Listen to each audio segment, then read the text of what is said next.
a Eluan Debliky.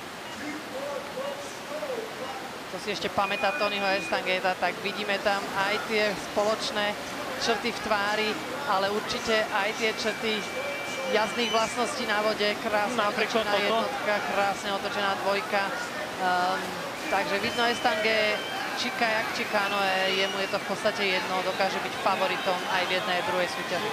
No, neviem, či šéf organizačného výberu Parískej olympiády, ktorá sa blíži, Tony Estange, má čas si pozrieť, ako sa jeho 17-ročnému synovi darí, ale rozhodne by si to nemal nechať ujsť.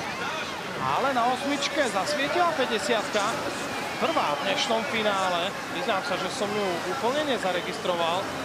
Extrémne rýchlo prešmykol sa cez tú kombináciu 5, 6, 7, 8, na ktorej sme videli veľakrát, že pretekári môžu niečo stratiť, ale naozaj bolo to tam tak natesno, že uvidíme, ako to rozhodcovia vyhodnotia z tých spätných záberov. Dokonca už aj sedmičku sa rozhodli, že zoberú to jedným vrzom a skontrolujú ten prejazd aj na bráne predtým. Ale toto bolo opäť veľmi natesno. No a už aj na 16 svieti, navyše na osmičke už je potvrdená. Tak opäť smola pre Estangeta. Na druhej strane tá hranica medzi smolou, šťastím a riskom je veľmi, veľmi tenká. Obzvlášť, keď vám prídu do cieľa Hočevar s Kornum, ktorí majú čistým časom okolo 87-88 sekúnd, vtedy potrebujete riskovať, lebo ako si